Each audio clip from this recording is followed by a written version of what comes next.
Cell से अब मैंने आपको बताया था कि सेल हमारी जो न्यूट्रिएंट्स होती हैं वो एब्जॉर्ब कर लेती हैं फूड में से, एंड देन फर्दर वो हमारी बॉडी में थ्रू आउट जो है वो रिवॉल्व करवाती हैं। तो इसका ये काम होता है कि न्यूट्रिएंट्स को ले ले और न्यूट्रिएंट्स को बाहर दोबारा से मूव आउट कर दे। अब हमारे पास आता है गोल्गी अपराटस। ठीक है, गोल्गी अपराटस क्या होता है? The Golgi apparatus packages molecule processed by the endoplasmic reticulum to be transferred out by the cell.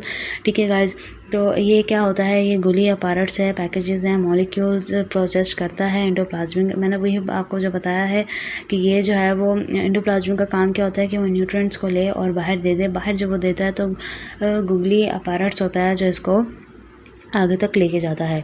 ठीक है, आगे हमारे पास जो आता है वो है लिसोम्स एंड प्रोएक्सोम्स। ठीक है, these organelles are the recycle centre of cell. They digest foreign bacteria that invite the cell, rid cell of toxic substance and recycle worn out cell components. आगे हमारे पास आता है मिटोचॉन्ड्रिया।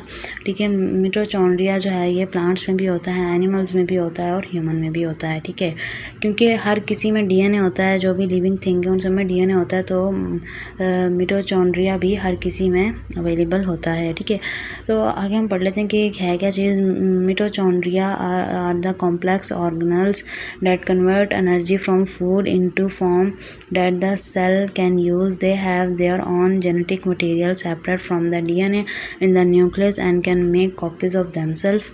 ठीक है, यही बात जो मैंने आपको बताई है कि इसमें डीएनए होता है, ये अपनी कॉपीज़ बनाता है। जब जो है वो रिप्रोडक्शन होती है दैन इसके थ्रू कॉपीज़ बनती हैं और इनका जेनेटिक मटेरियल जो सेपरेट होता है।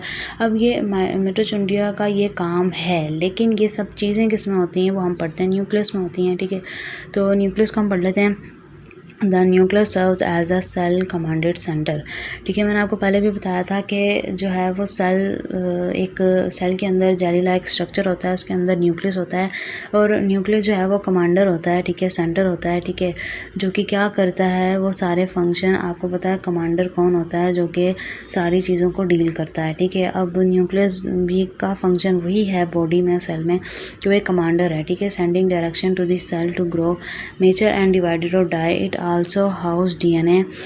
ठीक है, the cells hydrate material. The nucleus is surrounded by a membrane called the nuclear envelope which protects the DNA and separate nucleus from the rest of the cell. ठीक है, तो यही मैंने आपको बताई थी कि जो चीज़ें होती हैं न्यूक्लियस और डीएनए में सिमिलर होती हैं। सिमिलर होने के बाद जो है वो उनका बिल्कुल जो है वो एक तरीके से जो है वो सेटअप हो जाता है।